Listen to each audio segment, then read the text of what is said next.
गुल प्लाजा में आग कैसे लगी? दुकानदार ने बड़ा इंकशाफ कर दिया। कहा तार में लगने वाली आग ने ग्राउंड फ्लोर को लपेट में ले लिया। 3 से 4 मिनट में आग ग्राउंड पर फैल गई। सिलेंडर से आग बुझाने की कोशिश नाकाम रही। जब हर तरफ शोले देखे तो गेट नंबर 7 से जान बचाकर भागे। फायर ब्रिगेड की गाड़ियां ताखीर से पहुंची। अगर फायर ब्रिगेड जल्द आ जाती तो मेज़नाइन फ्लोर तक आग ना फैलती। दुकानदार ने मजीद क्या बताया, आइए आपको सुनवाते हैं। फायरिंग में आग लगी, उसके बाद फिर कुछ समझ में नहीं आया। 3 से 4 मिनट में ग्राउंड फ्लोर को समेट दिया था आग ने, बस यही एंड हुआ। बस आपकी शॉप किस फ्लोर पे थी? ग्राउंड पे ही थी। क्रॉकरी की भी शॉप थी, 2 क्रॉकरी की शॉप है, एक बचकाना शूज़ की शॉप है। सिलेंडर हमने इस्तेमाल करे मगर आग नहीं बुझी, बहुत स्पीड में फैल गई। काफ़ी सिलेंडर बॉल फेंके मगर नहीं हुआ कुछ भी। किस तरफ से भागे आप, कैसे जान बचाई? हमने गेट नंबर बस मेन सेंटर में ही थी और जब देखा कि जान पे आग आ गई थी तो फिर हम गेट नंबर 7 से बाहर हो गए थे। अगर गाड़ियां वक्त पे मौजूद होती या आधे 1 घंटे में भी अगर गाड़ी 8-10 आ जाती तो शायद 9 तक नहीं जाता। मतलब कुछ सहूलत ही नहीं थी गवर्नमेंट की तरफ से। कराची के गुल प्लाजा को जलते हुए 38 घंटे गुजर गए हैं। तीसरी मंजिल पर शोले एक बार फिर भड़क उठे हैं। डीसी साउथ का आग पर मुकम्मल काबू पाने का दावा। कहा कूलिंग का अमल जारी है। गुल प्लाजा से मजीद 8 लाशें निकाल ली गई हैं। कुल तादाद 14 हो गई है। फंसे हुए अफराद की तलाश का अमल भी तेज कर दिया गया है। लापता अफराद के अहले खाना को मौजज़े का इंतजार है। अतराफ से मुतासरीन समेत तमाम आम अफराद को हटा दिया गया। सिर्फ रेस्क्यू अमला, पुलिस और रेंजर्स मौजूद हैं। सिर्फ मुतासरीन को शिकायत कैंप तक आने की इजाज़त दी जा रही है। तो मजमूई तौर पर क्या सूरत हाल है? समाजी नुमाइंदगान मुसलसल जो है हादसा पर मौजूद हैं। जाए वक़्वा से लम्हा ब लम्हा जो भी ताज़ा तरीन अपडेट्स हैं वो हम तक पहुँचा रहे हैं। फरवाली हमारे साथ मौजूद हैं, खुर्शीद आलम हमें ज्वाइन कर चुके हैं। सबसे पहले आपकी जानिब आते हैं फरवा, चूँकि जहाँ पर आप मौजूद हैं ये अक़बी दरवाज़ा है। इसे बहुत इंपॉर्टेंट इसलिए करार दिया जा रहा है क्योंकि इसे क्लियर करके जो सर्च ऑपरेशन में तेज़ी लाई जा रही है। तो बताइएगा क्या इस वक्त ताज़ा तरीन सूरत हाल देखने को मिल रही है फरवा?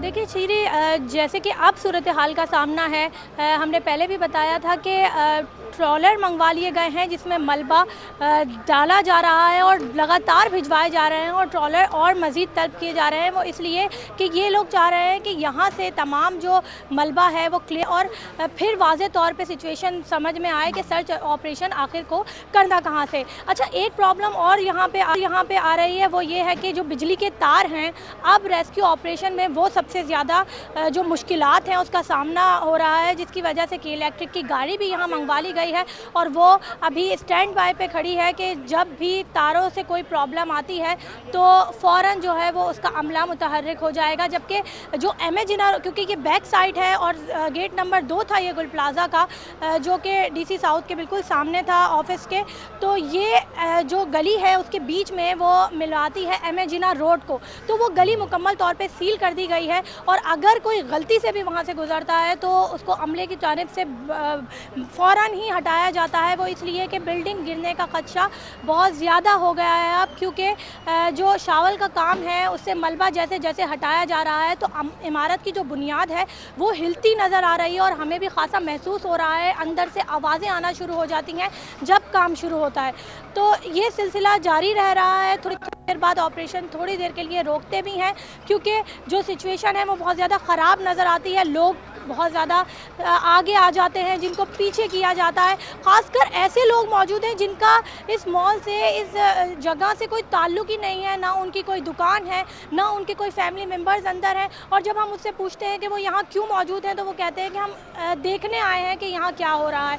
तो पुलिस की जानिब से बारहा उनको ख़बरदार किया जा रहा है कि ये कोई पिकनिक पॉइंट नहीं है बल्कि ये एक ख़तरनाक जाए वक़ू है जहाँ अगर खड़े होंगे तो हादसे का शिकार हो सकता है। मेरे कैमरामैन फरहान आपको दिखाएंगे कि अभी रास्ता क्लियर हुआ है और एक बार फिर धुएं के बादल उठ रहे हैं और तीसरी मंजिल पे बार बार आग जो है वो लग रही है। हालांकि डीसी साउथ की जानिब से कहा गया था कि कूलिंग का अमल जारी है, लेकिन हमें हर थोड़ी देर बाद आग के शोले किसी खिड़की से उठते हुए नज़र आते हैं। ये सबसे ज़्यादा जो लोहे के पोल हैं इनको खींचने की कोशिश की जा रही है शावल की मदद से और लोगों को बार बार आप देख रहे होंगे कि सिक्योरिटी फोर्सेस हटाने की कोशिश कर रही हैं। एक emergency rescue command control centre भी यहाँ बना दिया गया है, जो लोगों की हेल्प करेगा और उनको बताएगा कि उनके मिसिंग पर्सन्स अगर मिल गए हैं तो वो कहाँ हैं। लोगों के आंखों में अभी भी उम्मीद है कि उनके प्यारे शायद ज़िंदा हों। हमें यहाँ एक साहब मिले, उनका यही कहना था कि हमने अभी तक उम्मीद नहीं छोड़ी है, हम 2 दिन से यहाँ बैठे हैं और हम इंतज़ार करते रहेंगे जब तक हमें ये नहीं पता लगता कि कोई लाश मिली है। हम उनकी ज़िंदगी की दुआएं करते रहेंगे। तो बहुत ज़्यादा बुरी सिचुएशन है, लोग पुरुम्मीद हैं, उम्मीद और ज़िंदगी और मौत के बीच में झूल रहे हैं। जी बिल्कुल, उम्मीद का ये दिया कायम रहे, ये दिया जलता रहे और आखिरी वक्त तक कोशिश यही है, सबको उम्मीद का दामन हाथ से नहीं छोड़ना चाहिए। और हम दुआ गो भी हैं कि शायद किसी का प्यारा यहाँ से वापस आ जाए, बाहर निकले और उसको बचा लिया जाए। खुर्शीद आलम भी हमारे साथ मौजूद हैं। खुर्शीद आलम, जिस तरह फरवा ने अक़बी हिस्से से हमें आगाह किया, जो बिल्डिंग का अक़बी हिस्सा है वहाँ से वो हमें बता रही थी कि जैसे जैसे मलबा हटाया जा रहा है, ये बहुत मुनासिब बात है कि वैसे वैसे बिल्डिंग के गिरने का खदशा पैदा हो गया है। इमारत बिल्कुल खस्ता हाल हो चुकी है। आप चूँकि इसके बिल्कुल फ्रंट पर मौजूद हैं इमारत के, आप बताइए कि अभी यहाँ पर क्या ताज़ा तरीन सूरत हाल है, ऑपरेशन किस तरह से आगे बढ़ रहा है। चूँकि फरवा हमें बता रही थी कि थोड़ा सा गैप लिया जाता है, थोड़ी देर के लिए कार्रवाई की जाती है, ऑपरेशन किया जाता है, फिर बैठ जाते हैं इसको देखते हुए कि इमारत खुदा न खासा गिर ना जाए। तो एक्चुअल क्या सिचुएशन है खुर्शीद आलम यहाँ पर?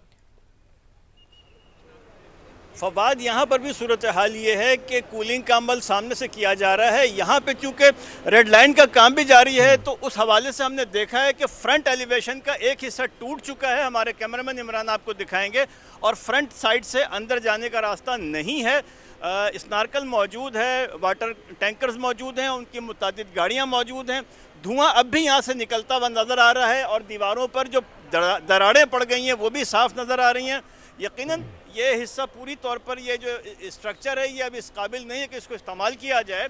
हमारी बात हुई मुख्तलिफ लोगों से, तो अब तक ये बताया गया है कि इमदादी कार्रवाइयों में सबसे बड़ी दुश्वारी इसलिए भी पेश आ रही है कि तमाशा देखने वाले लोग बहुत बड़ी तादाद में मौजूद हैं। जैसा कि अक़बी साइड पर फरवा हमें बता रही थी, यहाँ पर भी यही सूरत हाल है। इस एरिए में चूँकि सिर्फ मीडिया को एक्सेस दी गई है, लेकिन सड़क पर और मुख्तलिफ जगहों पर हमने देखा है कि बहुत सारे वो लोग हैं कि जिनका इस इमारत से कोई ताल्लुक़ नहीं है, ना उनका कोई अजीज़ यहाँ पे काम करता था, ना वो यहाँ उनकी कोई दुकान थी। लेकिन बहुत सारे लोग अपने मोबाइल कैमरों से फुटेजेस बनाने की कोशिश करते हैं। रेंजर से एहलकार उनको हटा रहे हैं, खुद फायर ब्रिगेड के हुक्काम उनको हटाते हैं कि उनके काम में दुश्वारी ना हो। जो यहाँ पर भी कुछ कैंप लगाए गए हैं पानी के और इस तरह के, वहाँ पर भी बहुत बड़ी तादाद में लोग हमें नज़र आ रहे हैं। पुलिस ने कोशिश की है कि जो मुतासरा हिस्सा वहाँ तक आम आदमी और ख़ुद मीडिया के लोग भी ना जाएं।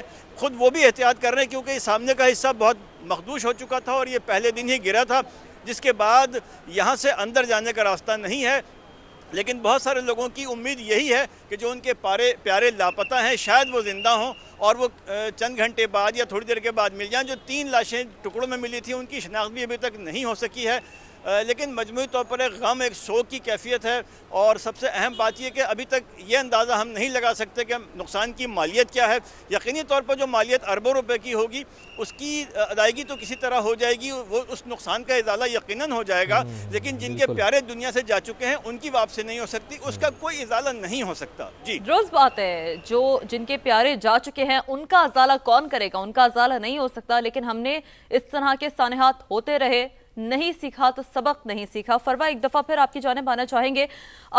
चूँकि बेसमेंट से आप जिस हिस्से को कवर कर रही है, जो अक़बी एरिया है, बेसमेंट से सर्च ऑपरेशन में किन रुकावटों का बिलखुसूस आप देख रही हैं सामना करना पड़ रहा है?